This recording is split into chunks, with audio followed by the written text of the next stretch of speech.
Buenos días, bienvenidos al Congreso Nacional Quinquenal del CIP, que vamos a desarrollar del día de hoy, 16 hasta el 18 de mayo. Esta sala 403 va a tener 4 exposiciones. Empezamos con la exposición Aporte Tecnológico de la Universidad Nacional de Ingeniería a la Ingeniería Bioclimática, por los actores Rafael Espinosa, Jessica Molina y Juan Molina. Posteriormente, suministro energético sustentable para la industria minera con tecnología fotovoltaica e hidrógeno, por los autores Rafael Espinosa, José Ramos, Wilmar Huacachi, Fran Torres y Miguel Galindo. Siguiente tema, mejora a la gestión del SSI con el uso de CMI en las entidades del Estado, Lima, Perú, 2018, con los autores Walter Vargas y Víctor Calcedo. Terminando al mediodía con aplicaciones de tecnologías modernas e índice de madurez para calcular la resistencia mecánica del concreto in situ. Los autores Anahue Cochepuma, Malquitupa y Zapata Mar. En este momento empezaremos con el ingeniero Rafael Espinosa con el tema Aporte Tecnológico de la UNI a la Ingeniería Bioclimática. Un aplauso para el ingeniero. 30 minutos. Sí. Bien, buen día con todos. Mi nombre es Rafael Espinosa, ya lo dijeron. Vengo de la UNI y ahí en la universidad yo dirijo el Centro de Energías Renovables y Usos Racionales de la Energía, que tenemos ya más de 30 años de vida y funcionamiento, y una de nuestras líneas de trabajo con mucha intensidad en los últimos 10 años ha sido lo que se conoce con pocas palabras, el confort térmico andino, ¿no? Una actividad iniciada a propósito de las heladas que sufre gran parte de las poblaciones andinas del Perú, sobre todo la vivienda que están por encima de 3.000 metros de altura sobre el nivel del mar. Y en los últimos 10 años hemos desarrollado bastante tecnología. La vista que ven ustedes ahí, esta es una de las casas que hemos construido, esta es en San Francisco Raimina, en Ayacucho. Bien. Voy a empezar señalando algunos conceptos de respaldo a la exposición posterior que se refiere exclusivamente a lo que hemos avanzado. Y además quería mencionar que aquí la expresión ingeniería bioclimática, como que la empezamos a acuñar, tradicionalmente se ha hablado de la arquitectura bioclimática, pero creo que también es lícito hablar de la ingeniería bioclimática, ¿no? En la medida de los aportes técnicos que son indispensables para paliar esta situación. El clima es el escenario de fondo, ¿no? El clima se define, es una definición de varias, pero el concepto es allá. El conjunto de condiciones meteorológicas que suelen darse en una región más o menos extensa del globo, así está. Por extensión, condiciones físicas de temperatura, presión, humedad que reinan en un local, ¿no? Aquí tenemos un clima, ¿no? Este ambiente tiene un clima interior. Afuera hay otro clima, es otro ambiente, ¿no? Y entonces cada ambiente tiene su clima, ¿no? Y dos ambientes podrían tener el mismo clima o clima muy diferente, en conexión con ese concepto. Los elementos constituyentes del clima son temperatura, presión, vientos, humedad y precipitaciones, siendo lo más importante temperatura y precipitaciones, ¿no? En el Perú, el clima en el Perú, por su ubicación geográfica, el Perú presenta una gran variedad de climas. El factor más importante de la determinación del clima en el Perú es la cordillera de los Andes, ¿no? La cordillera nos divide en son 3 regiones. La sierra está prácticamente envolviendo la cordillera, pero a este lado tenemos la costa y al otro lado tenemos la selva, con climas totalmente diferentes, ¿no? Y la cordillera, toda la cordillera en Sudamérica no termina de formarse, todavía está en formación desde hace 6.000 millones de años. Y aquí están los fenómenos, ¿no? Los cuales son producto de la interacción de fenómenos como la corriente del Niño, corriente de Humboldt, la cordillera de los Andes, la ubicación tropical, como lo más importante, es decir, nuestra cercanía al trópico, ¿no? Son los factores globales más importantes. Hay otros que se derivan de ellos y que son más específicos, pero por razones de tiempo no lo podemos detener a eso, ¿no? Entonces, el frío intenso en la región andina se produce, como dice, de la parte central del Perú y se extiende hacia el sur, ¿no? Hacia el sur, Bolivia, Argentina, el norte de Argentina, norte de Chile, y naturalmente es más intenso en alturas superiores a 3.000, 3.500 metros de altura sobre el nivel del mar, que somos con Bolivia los dos países en América que tenemos casi exclusivamente esta condición. El resto de países de Latinoamérica no tiene tanta altura o viviendas en tanta altura, ¿no?, como es nuestro caso. De acuerdo con lo que informa el mapa de heladas del Perú, hay un mapa de heladas, hay un atlas de heladas, el Perú ustedes los pueden bajar del internet, y ahí hay un mapa del Perú en donde se distinguen las regiones con más días de heladas en el año. La helada se la define como el día en el cual la temperatura baja de 0 grados, ¿no? Y es el nombre más preciso para referirse a ese fenómeno, y no el friaje. El friaje es otra cosa. El friaje es una temporada de frío en regiones tropicales, en las selvas, ¿no?, donde están acostumbrados a 30 grados, la temperatura baja a 15, 12, y eso para hacerse el friaje. Lo que pasa en los Andes y mata gente, y mata personas, mata animales, es una helada. Entonces, si la temperatura baja de 0 grados, ya es helada. Y hay regiones con muchos días de helada en el año, ¿no? Esta es la figura del mapa de heladas del Perú, ¿no? Aquí la escala es por colores, ¿no? El color medio marrón son las zonas de heladas más intensas, ¿no? Y en la escala dice, de acuerdo a eso, cuántos días en el año esas regiones tienen heladas, ¿no? Y en el Perú hay regiones que en el año tienen más de 250 días de heladas, de los 365 días, 250 de ellos, la temperatura más baja está por debajo de 0 grados, ¿no? Y globalmente eso afecta a más de 6 millones de personas. Entonces la naturaleza no ha sido muy benevolente con nosotros de este punto de vista, ¿no?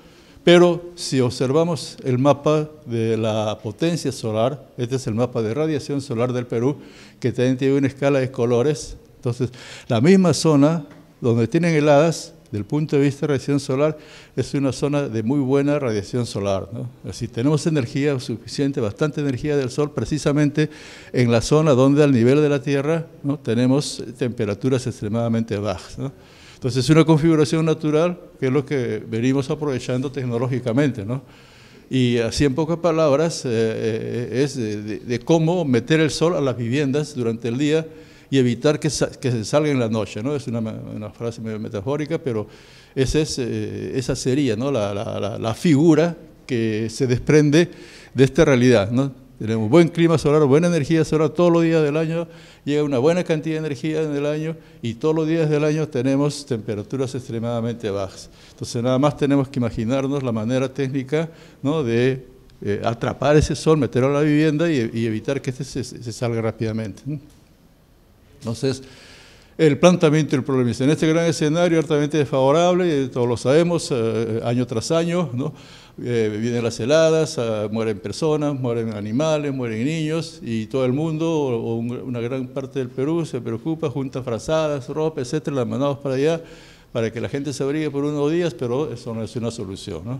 Entonces, lo que pretendemos nosotros es generar soluciones que puedan ser viables, sostenibles, y que naturalmente solucionen o contribuyan a la solución del problema. Entonces la problemática la definimos como ambientes interiores de las viviendas ubicadas entre 3.000 y 5.000 metros de altura sobre el nivel del mar, puede ser más de 5.000 también, por supuesto, en el ámbito rural del Perú, extremadamente fríos, en épocas de heladas, cuya duración oscila entre 120 y 270 días del año, ¿no? Entonces, en ese rango de altitud, ¿no?, se pueden contar, de acuerdo a esta información del mapa de heladas en el Perú, que tenemos lugares que tienen 270 de los 365 días del año con temperatura por debajo de 0 en la noche. Y entonces, en ese contexto, de acuerdo a la experiencia que hemos desarrollado en los últimos 10 años, hemos definido un proceso tecnológico, es decir, el orden de actividades que sugerimos debe seguirse si deseamos contribuir con solucionar este problema. Hay una fase 1 que es el diagnóstico térmico y ambiental de la vivienda, es decir, hay que ir al lugar y ver cómo está esa vivienda, ¿no?, de todo punto de vista. Una fase 2, eliminación de zonas críticas de la vivienda. La zona crítica de una vivienda en este contexto son todas las partes de la vivienda por donde el calor se escapa, ¿no? Por ejemplo, una puerta de calamina, que es típica ahora en el Ande, o los mismos techos de calamina, ¿no?, o ventanas con vidrios rotos, ¿no?, o el descanso en el tope de los muros que son planos, la calamina que es ondeada descansa y quedan esos huecos. Entonces por ahí el aire frío pasa, entra y se pierde calor, algún calor que pueda haber dentro de la vivienda, ¿no? Todas esas partes críticas de la vivienda tienen que controlarse y eliminarse. Luego, evaluación térmica de la vivienda y determinación de las técnicas bioclimáticas.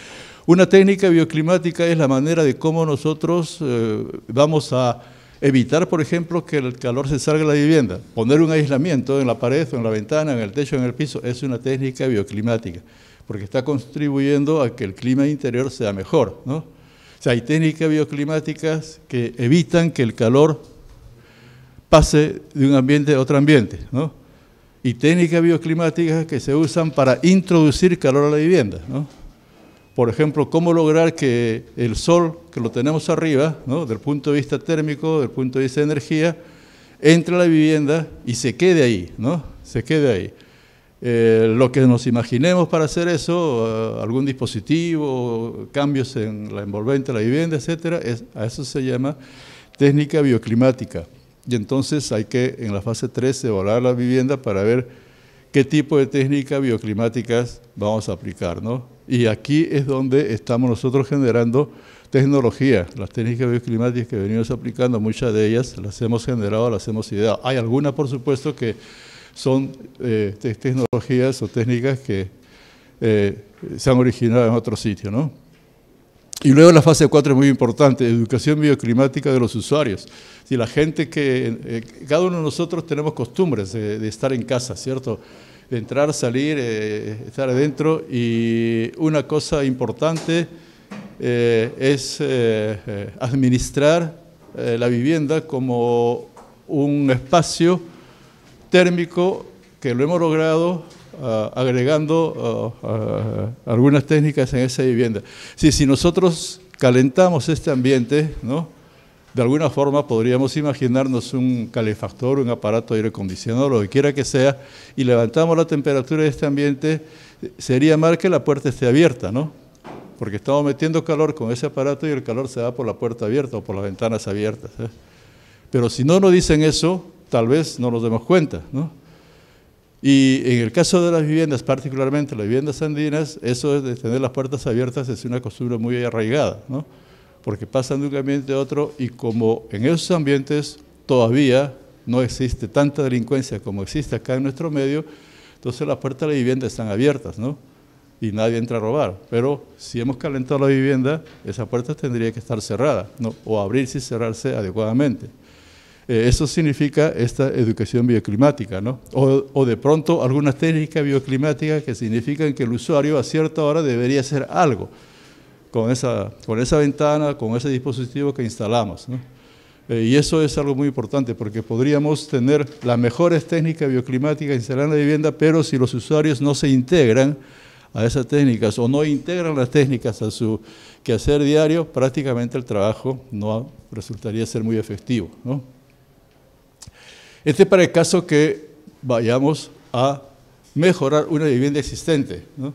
Pero si no es el caso ese, sino de construir una vivienda de ese tipo, entonces cambia la primera fase. Acá yo hago un diagnóstico térmico y ambiental de la vivienda porque la vivienda existe. Pero si la vivienda no existiría, entonces la fase 1 es el diseño térmico y ambiental de la vivienda. Es decir, por supuesto, así como se diseña una edificación, como esta en la que estamos o como la casa que habitamos, ¿no?, un trabajo de arquitectura, un trabajo de ingeniería civil, tal vez ingeniería mecánica, igual podemos, ¿no?, diseñar una vivienda bioclimática, y es altamente ventajoso, porque un factor importante en todo este compromiso es la orientación de la vivienda respecto al movimiento del sol, ¿no? El sol, todos sabemos, sale por el este, se esconde por el oeste, ¿no?, pasa por nuestra cabeza arriba al mediodía aproximadamente, y ese movimiento es diario. Y como nosotros queremos aprovechar esa energía solar, lo ideal es que orientemos nuestra vivienda adecuadamente respecto del movimiento del sol, ¿no? Pero las viviendas han sido construidas no precisamente teniendo en cuenta aquello, sino otros factores, ¿no?, de tipo urbanístico, Y una vivienda puede tener cualquier orientación, si está hecha, tal vez una orientación que no es la más favorable para los fines que se persiga, y entonces este diagnóstico térmico permitirá, ¿no?, hacer esa diferenciación y ubicar correctamente las técnicas. Pero si yo voy a construir una vivienda, entonces tengo esa ventaja, ¿no?, de orientarla de la mejor manera respecto a la posición del sol. Construcción de la vivienda incluyendo técnicas bioclimáticas, ¿no? Después, la evaluación térmica, vean los últimos, las fases 3 y la fase 4, coinciden en su definición, porque es el mismo concepto. Yo construí la vivienda, diseñé la vivienda, la construí y luego la evalúo. Aquí hago el diagnóstico de la vivienda, elimino las zonas críticas y luego hago la evaluación. Esto, repito, es para el caso en el que voy a construir una vivienda nueva, este es para el caso en el que voy a mejorar una vivienda existente. Ahora, por supuesto que todo el trabajo que hemos hecho, nosotros lo hemos hecho en la zona andina porque es la zona que más sufre, ¿no? Pero conceptualmente esto puede ser aplicado a una vivienda que esté ubicada en cualquier lugar. Nosotros hemos trabajado por casi 10 años o más en San Francisco de Raimín. Es una comunidad que pertenece al distrito de Huambalpa, provincia de Vilcabamba, de la región Ayacucho. Está a 3.700 metros de altura sobre el nivel del mar. Y ahí, con todo el tiempo que estamos trabajando de varios proyectos, hemos formado un laboratorio de campo, ¿no? Dentro de ese laboratorio de campo existe este MEF, que es un módulo experimental de vivienda, ¿no?, una construcción hecha profesamente para experimentar todas esas técnicas bioclimáticas, y eso nos ha permitido avanzar, ¿no? Estas imágenes están representando, ¿no?, zonas frías de nuestra región andina, y que por supuesto afectan a personas, a animales, a cultivos, finalmente detienen o desaceleran o impiden un desarrollo adecuado, ¿no? Y la realidad que existe en la sierra es pues que las casas que construyen nuestros amigos, nuestros paisanos de la sierra, o están deterioradas como esta, ¿no?, o no han sabido prever alguna, porque simplemente nadie les ha dicho que es así, ¿no? Nadie nace sabiendo, nos tiene que decir cómo proteger. ¿Por qué usan la calamina ahora? Antes usaban tejas, usaban pajas, ¿no? El modernismo ha contribuido con esa situación crítica del Ande, ¿no?, lamentablemente. La calamina es un material relativamente nuevo. Antes usaban tejas, usaban paja, pero es que es más fácil poner una calamina, cambiar una calamina y cambiar un techo, ¿eh? Después su vestimenta, ¿no? La vestimenta, digamos, citadina de la ciudad, ¿no?, los materiales sintéticos, la casaca, todo eso han reemplazado a la vestimenta que tenían originalmente la gente del Ande, que lo hacían sobre la base de la lana de sus animales, ¿no?, de alpaca, de carnero, lo que sea, y se abrigaba muy bien, ¿no? Eso ya no hay, y se pone la casaca de colores que venden por ahí, que no abriga mucho, ¿no? Y la alimentación también, ¿no?, con la cantidad de alimentos empaquetados que hay, ¿no?, los chisitos y galletas y todas esas cosas, entonces su alimentación se ha deteriorado o ha disminuido en calidad, ¿no? Ya no se alimentan con papas, choclos, etcétera, porque los climas helados todo el tiempo han estado ahí, ¿no? Hace 50 años no moría tanta gente, había menos gente, por supuesto, pero no había esa situación, ¿eh? Entonces, todo eso es parte de una educación que debe también incorporarse. Ven ustedes acá la puerta, pero ¿cuánta rendija hay, no? Por ahí se pasa el viento y eso hay que eliminar. Se suele decir, hay que sellar la vivienda, lo primero que tenemos que hacer, ¿no? Y entre las técnicas bioclimáticas que hemos desarrollado nosotros, ¿no?, citamos esas 8, más otra que no está escrita. Ventanas térmicas en el techo, una claraboya, si una ventana en el techo, el sol entra directo, ¿no?, es la mejor forma, ¿eh?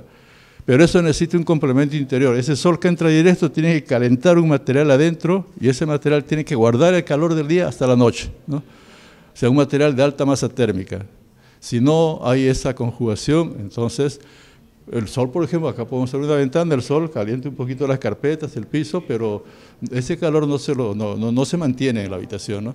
Entonces, esa aplicación necesita esa segunda parte. Aislamiento térmico en los techos, evitar que el calor salga. Aislamiento hidrotérmico en pisos. Los pisos de las viviendas del Ande son de tierra, ¿no? Y cualquier región andina tiene mucha agricultura de tierra y hay lluvias, entonces son pisos húmedos, son pisos fríos, ¿eh? Y eso hay que eliminarlo. Y este aislamiento hidrotérmico significa generar un aislamiento en el piso de manera que el agua que está en la tierra no ascienda y el calor no descienda.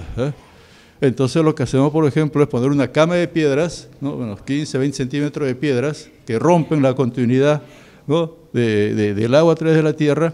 Sobre esa cama de piedras un espacio de aire y un piso de madera.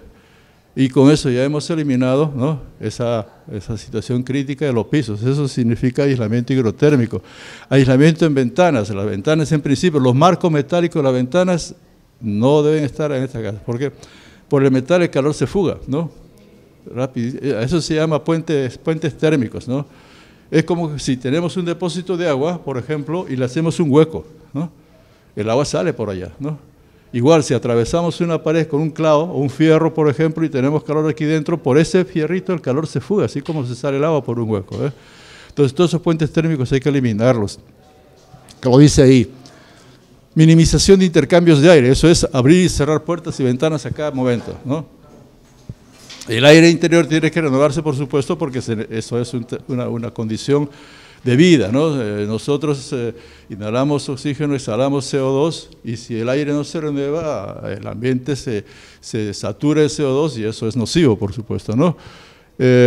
Muros de alta masa térmica, el adobe tiene alta masa térmica, es lo que decía, ¿no? Muros que reciben el sol y que guarden ese calor y luego en la noche lo puedan transferir al lugar que deseamos. Invernaderos adosados a muros en zonas térmicas, es decir, un invernadero al lado del muro, que si este es el dormitorio y el muro de ese dormitorio limita con el ambiente, yo instalo un invernadero ahí afuera y ese invernadero se calienta y ese calor contribuye a que la temperatura mejore acá, ¿no? Y acá falta otra técnica que se llama dispositivos radiantes, que ahora se la voy a mostrar, ¿no? Esta es una muestra de una ventana en el techo, es decir, puede ser un material translúcido, vidrio, policarbonato, plástico, etcétera, protegida. En el día el sol tiene que entrar, en la noche el sol no tiene que salir, entonces esta ventana tiene que tener algo que la cubra cuando no hay sol por dentro, ¿no? O una puerta o un manto, de alguna forma tenemos que evitar. Porque si dejamos esa ventana en la noche así, por ahí se va a regresar el calor que hemos logrado ingresar en la mañana, ¿no? Este es el invernadero, ¿no? Por ejemplo, de la casa de Raimina, que está en la primera vista. Aquí se está trabajando el techo. Acá dice tumbado. Ese tumbado, ustedes no sé si llegan a distinguir, pero aquí parece que estuvieran poniendo una alfombra sobre el techo, ¿no? Es una alfombra de barro. Esa es una técnica que encontramos en Vilcayamas arriba, en Puno, ¿no?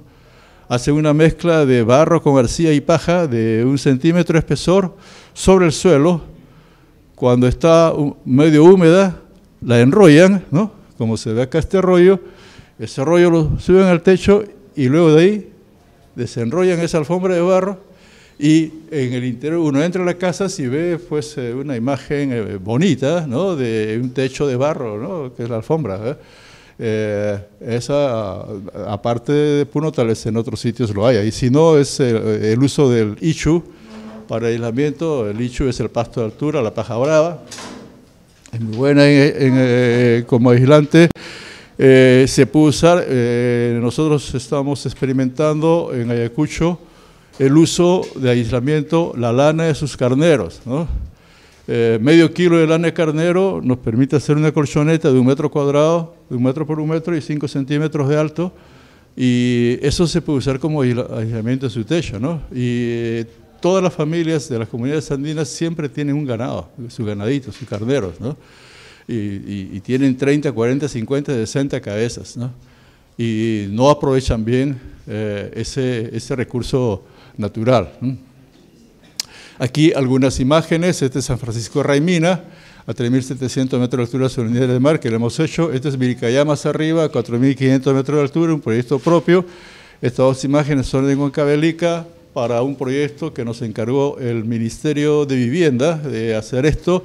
El Ministerio de Vivienda tiene en sus manos toda la tecnología que hemos generado y que se supone, de alguna manera, ellos van a replicarla. Vean en esta casa, estas son las ventanas en el techo, las claraboyas. Por dentro se cierran, ¿no? El invernadero adosado, ¿no? Esto que ven acá es una esclusa, ¿no? Un pequeño espacio. Si yo tengo este ambiente caliente, temperado de alguna forma, y afuera hay mucho frío, Entonces yo tengo que generar en esa puerta hacia afuera un pequeño espacio intermedio. Entonces abro esta puerta, entro a ese espacio, cierro la puerta y después recién abro la puerta de ese pequeño espacio al ambiente exterior, ¿no? Para evitar que el frío entre directamente a la vivienda, ¿no? Eso se llama esclusa o se le suele llamar también tapón térmico en el contexto, ¿ya? Entonces eso hay que hacerlo, si no el contacto es directo con el medio exterior y por supuesto perderíamos mucho calor del que hemos ganado, ¿no? Se han desarrollado varias tesis de investigación en este campo, incluida yo. Por aquí, este es el módulo experimental de vivienda que lo tenemos construido en Ayacucho. Eso lo hice hace 4 años para hacer mi tesis de maestría. Entonces son 2 ambientes contiguos con 2 técnicas diferentes de calentamiento, ¿no? Una es el muro radiante. Hay la técnica de los pisos radiantes, que es muy antigua, no es ninguna novedad, ¿no? Bajo el piso se instala una tubería en forma de serpentín y por esa tubería se hace pasar agua caliente y ese calor, con un aislamiento abajo por supuesto, y ese calor caliente al ambiente. Eso nosotros lo hemos aplicado en un muro, esta es la tubería, ¿no? Por supuesto después se le echa barro encima, un pequeño rebosque, y la tubería queda dentro del muro. Luego calentamos el agua con energía solar. Esta mancha negra que ven ahí es un colector para el calentamiento de agua, de los que se usa para temperar piscinas, y con esa agua calentamos el agua, circula por acá y ese calor ingresa al muro, ¿no? Otra forma es, esto que ven ustedes acá es un tanque, ¿no? Un depósito de forma paralelepípeda. 20 centímetros de altura, a unos 60 de ancho y como 1 metro de largo, y ya tiene un volumen como de 70 litros. Entonces el agua está todo el día ahí y a las 5 de la tarde, 4 o 5 de la tarde, que ya declina el sol, esa agua caliente puede estar a 50, 60 grados, por gravedad baja al interior de la vivienda y en el interior pusimos este tubo, un tubo PVC de 6 pulgadas. Entonces a las 5 o 6 de la tarde este tubo se llena con esa cantidad de agua a 50, 40, 60 grados y se enfría dentro de la vivienda, ¿eh? Entonces estamos atrapando el sol aquí y lo metemos a la vivienda como agua caliente. El concepto tampoco es nuevo, porque en muchos sitios hay radiadores, ¿no? Radiadores con agua caliente. Lo nuevo acá es que estamos usando el sol de esta manera y esa es una técnica que ahora la vamos a ampliar, ¿no?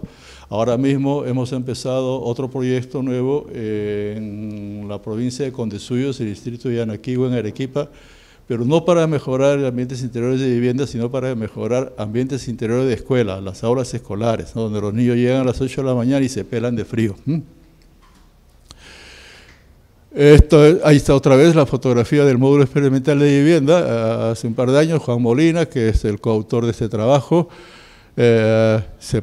pasó un par de años experimentando allí, hizo muchas pruebas experimentales de calentamiento interior de la vivienda, de análisis de pérdidas en muros, puertas, arcos, techo, etcétera, la ganancia de energía a través de los muros, ¿no?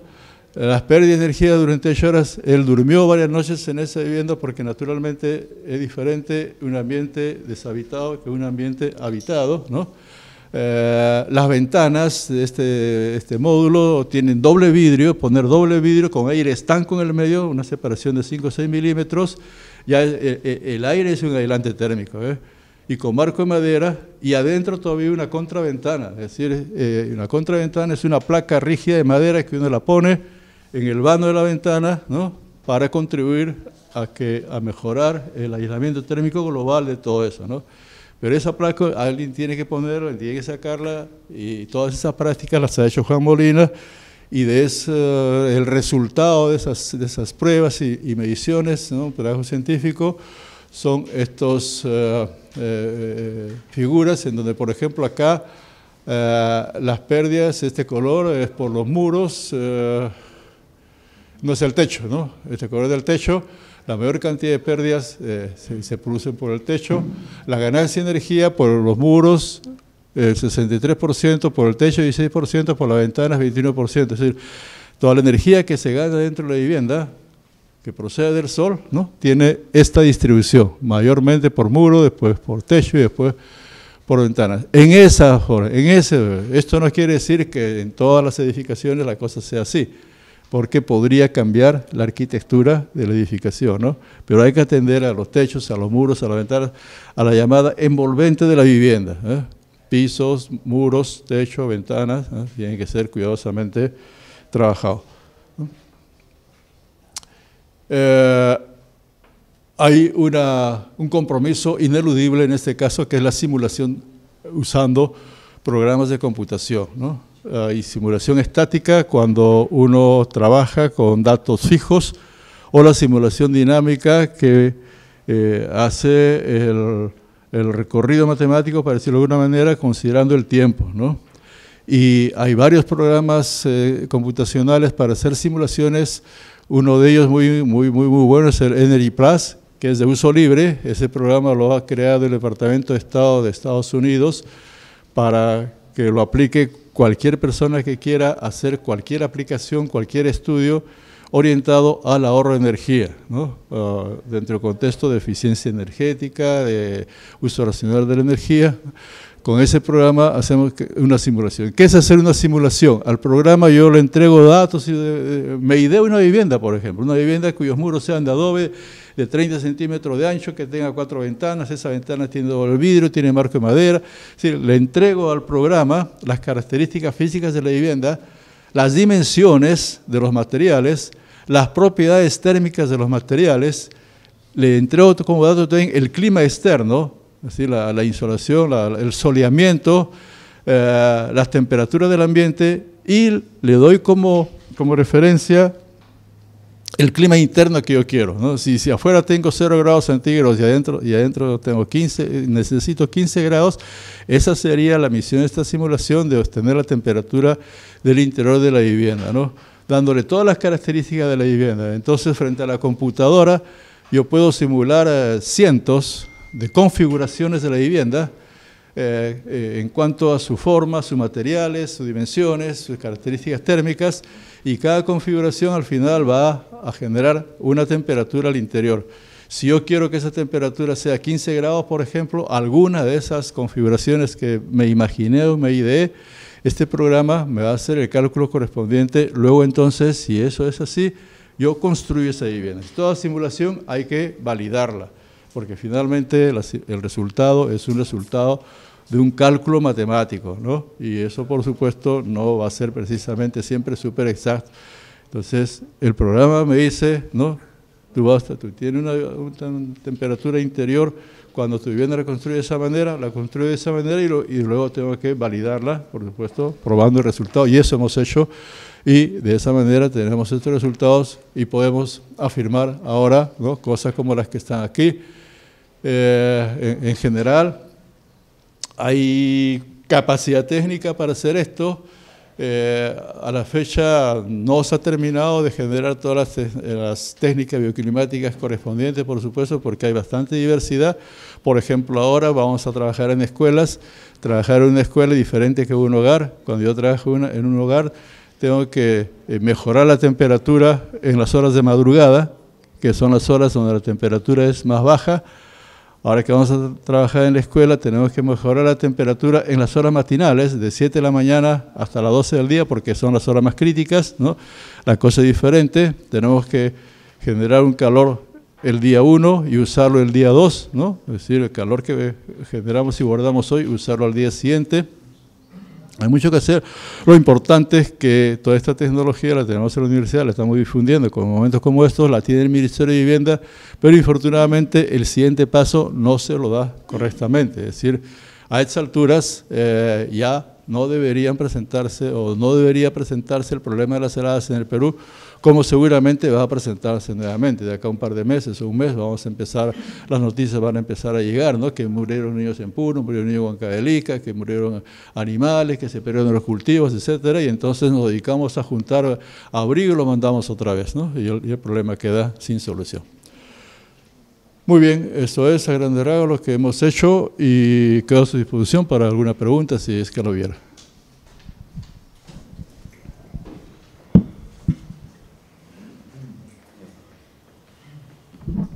Bien, si hubiera una pregunta sobre el tema.